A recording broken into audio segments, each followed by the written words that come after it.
Yan yung mga alaga natin puti mga lods. Mga nasa 6 na buwan na ito. Tapos itong isa, yan. Halos siya na magkakapatid na yan. Pati itong nasa loob natin. Yung mga yan, mga naglalaban sila pero yung isa kanila doon ay hindi pa gaano buo yung loob. Pero itong mga to, kahit magulang sa kanila ay nilalabanan nila.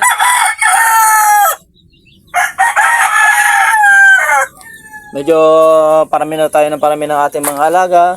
Sikapin pa natin na paramihin ito para hindi naman tayo naiinip at marami tayong makitang mga nakatali na dyan.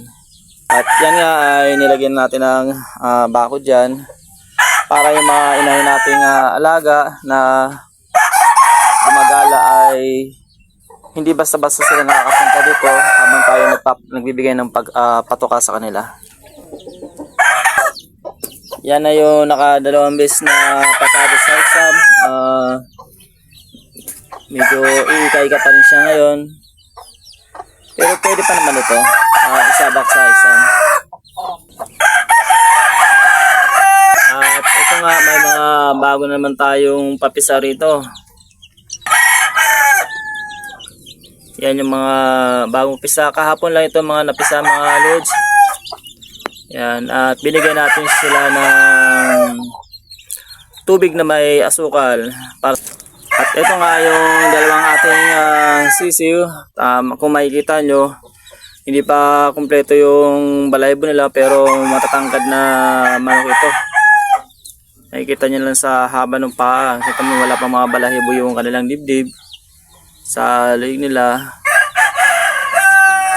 Pero yung isang yun, kumpirmado na natin na lalaki. Itong isa, hindi ko pa sure kung lalaki ito. Pero baka sa mga susunod na araw ay makilala natin yung kasiranan niyang ating season yan. At ito naman yung mga weekly olds natin. Yung apat nito, pinakawalan natin kasi nga kumpirmado na natin na mga babae. Pero ito mga to, hindi pa natin sure kung ilan yung lalaki dyan. Yan. At kung papala rin tayo ay magkaroon man na sana dyan ng 4 o 5 lalaki, ayos na sa atin yan. At least hindi tayo nawawala ng sa posisyon natin, hindi tayo nawawala ng mga lalaki. Tsaga-tsaga lang sa pag-aalaga kung gusto natin na magparami. Ayan. At itong nag-iisang bulik natin, lalaki ito, yan. Isa ito sa pinaka gusto ko sa mga laro niya. Maasahan din yan. Pati ito. Ayan pa yung ating mga inahin. Yan, naglilimlim pa yan mga yan.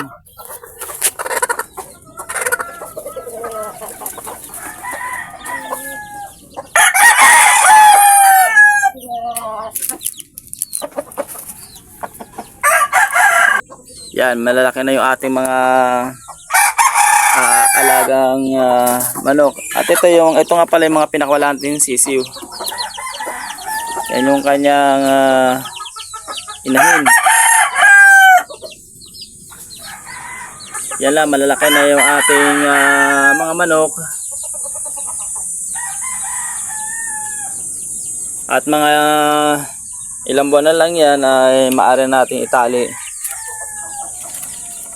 Sa ngayon kasi yung mga nakatali natin, kinulong natin kasi nga panay ang ulan. Kawawa naman yung ating mga alaga manok kasi nga giginawin at giginawin. Kaya habang may mga kulungan pa tayo, doon muna natin sila nilalagay para safety sila. Isa pa, wala tayong maiiwan dito. Mahirap nang mawala naman tayo ng manok.